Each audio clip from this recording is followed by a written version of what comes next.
Hi everyone, my name is Brooke. I'm the founder of BeBox Kids. Many of you know me already. And this is my son Ace, who's my partner in crime. And today we're going to show you a little non-messy paint activity. For some of you, you may have seen my post earlier this week about what this activity would be. It's a really simple activity to try at home. It requires just 3 materials: tempera paint sticks, which we have here, and transparency papers, which we have there, and a pair of scissors, which we're going to use later, but we have for now. So today, I'm going to give you a little overview about how I set up BeBox materials. I'm very intentional and mindful in how I set up all of the materials I use, as well as what I do choose to use. Today we have all of our tempera paint sticks set up in these little containers. Do you want to show everyone? We really love these. They actually come from Dollar Tree. You can also find things like this at the Container Store. They're easy to put away, but also you can use a range of materials inside. The other thing that we love to use at home is, remember, these aren't lipsticks, they're for drawing, is we love our, can we help lift this up? Look, it's a little TV top table, and we often use that to work at home. Yeah, but we want to teach everyone about painting. We don't want to teach everyone about eating the materials. As you can tell, you have to just sort of go with the flow about what the project will be and how it will go based on how your child's feeling that day. So Ace and I actually started some already. Can you show our friends how you drew on this one? Yeah. So it's very, very simple activity. You start with paint sticks, and you're actually going to draw with them right on the transparency paper. I put my transparency on top of white paper, so that way as your child is working, they can actually see the colors pop through. There honestly is no wrong way to do this project. Can be as abstract as you want it to be, or if you have an older child and you want to create designs, that's also an option.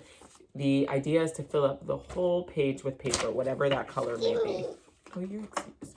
So that's the first step. Usually I would say for a child 1 and up, they can stay pretty busy coloring for a while. But if for some reason your child does not seem interested for more than, like 5 or 10 minutes, that's okay. Children actually have a much shorter attention span than we realize. And sometimes even with my own son. You rolled it up really high. I have to break up the activity into a certain amount of pieces in the day. So I might take 10 minutes to do this. And if it seems like he's lost interest, I'll revisit again later in the day. So once these are done, our second part is we actually use our scissors to cut them out. Like this. Your scissors are right here. I'm going to use these scissors, and these scissors will be for you, okay? Those are Ace's scissors. These are Mommy's scissors, okay? Remember, Mommy's are a bit sharper. Oh, you would like to trade? But do you know what? My scissors are actually a little bit sharper, so that's why. What for Mommy? And then these are for Mommy, and these are for Ace. What for Mommy? Obviously, when you're working with children, it is a constant negotiation. My little guy likes any of the materials that he sees me use. And so I will often let him use materials that are pretty mature under my guidance. I definitely believe you create and parent for the child you have. So, you have to really trust who your child is. And sort of just let them go with the flow. So the next piece is I'm actually cutting these out. You can actually cut them in whatever shape you want. You can be really, really abstract about it and make sort of, any sort of funky, non-geometric shape. You can cut them into triangles. This is like a shark's tail, a shark's fin. So Ace, pardon me that I have to interrupt. What's happening is that all of the ones we have, they're rolled up too high. And then we're starting to lose some of our pieces, and we won't have them to use for our project anymore. I will say, as an educator who's been working with children for about 25 years now, patience is your number one asset. I have it most often, but I will tell you that I don't always have it with my own son. It's very easy actually to be patient with other people's children. With your own son, it can be challenging. And so, as you can see, although we're working on this project together, Ace has a very different idea about how he wants to use the materials. We now have our sticks that are now broken up into little pieces. The challenge is, I honestly could get very upset about this, but it's already done. So what I'm going to do is think of other ways that we might be able to still use these. So maybe it means that now we're going to pick them up and actually color with them with our hands. That's okay too. There are some things, obviously, that you want to keep neat. Other things you might be open to. And if you're comfortable, everyone has a different level of comfort level as far as like how they want to treat the materials they're using in their homes. So once we've started cutting them out, I'm going to put this away for now. We actually already have some all cut up. All cut up. We actually have these that we made already. We have pink circles and yellow circles, and Ace has some more he's going to bring over to share with you. We have some triangles, and this is where it becomes really open and honestly as free as you want to create with them. The triangle, I have a triangle I could share with you. I'm going to move the paint sticks out of the way. We'll move the paint sticks out of the way, and we'll give you some more space to work.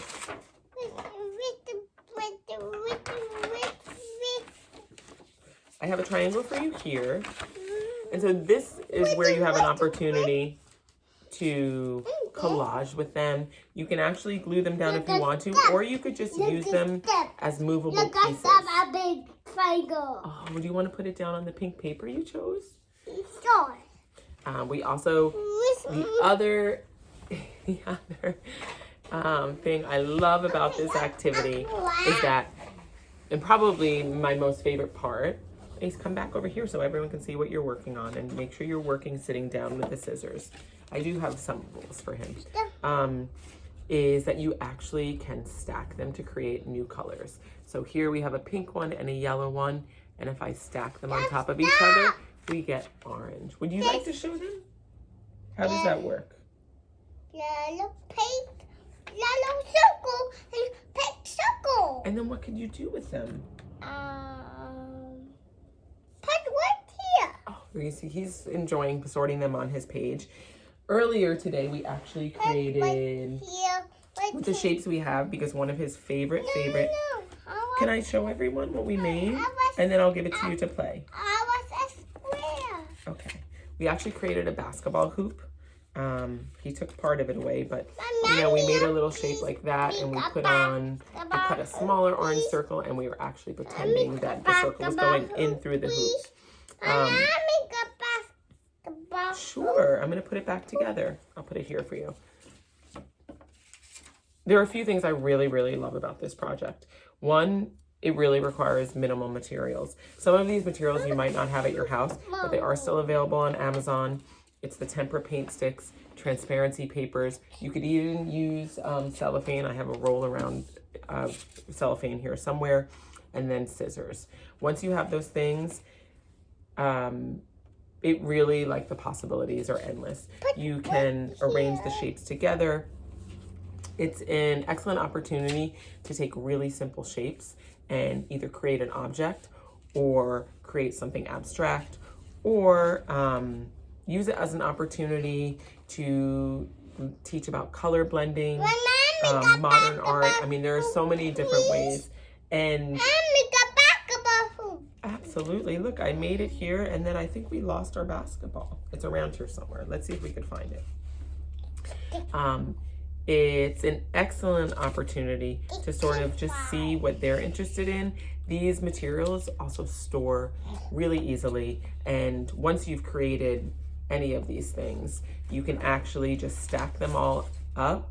The one thing that I forgot to mention about the temper sticks is although they go on sticky and wet, they actually dry within like 5 minutes. And so once they're dry, you can keep them for a really long time. They don't come off on your hands. They're really, really, really great to use and reuse over and over again. We have a whole stack. I like have them saved up in sheets to be cut, also used all together. The other thing we can do with them is we can also use them and stick them on surfaces. This is one thing that we're exploring yesterday. May I have a piece? Okay, you do it yourself. Can I have this one piece? No. Well, I was going to show you. The talent is not always cooperative. What I was going to show you, can you stick it on here for me? No.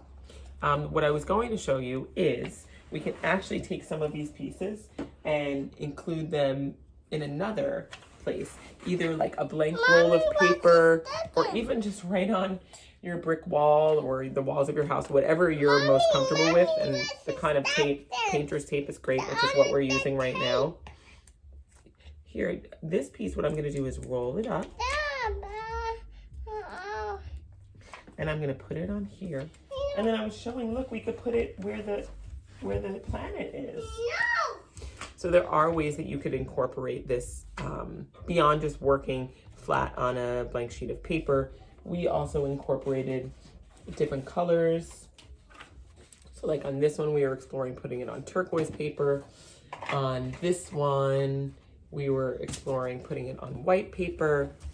Another wonderful surface to work on this is actually our light board, and they're really amazing on there. Let's see if I can pull it closer to you. Our light board has been stepped on a few times, so the plug does not work the same way it used to. Unfortunately, we're having technical difficulty there, but you can see on our light board, you can actually stick them on there and create, a different way to explore on another surface. Yesterday, we were working on a mirror. I just put the mirror out on the floor and we arranged all different shapes on the mirror. And it looks like, he found an iPad. And in all of our time that we're trying to avoid technology, it seems like it's come and visited us. Ace, we're not going to use this right now, okay? Anyway, hopefully that was a little bit of help for you.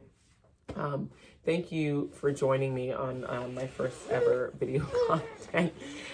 Obviously, everything does not always go as planned, and that's okay.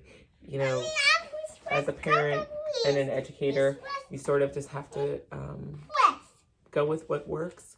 And if something stops working, it's okay to stop, and it's not a complete failure. It just means that maybe the moment or the day was not the time to try it, and you can always try it again later. Thank you for joining.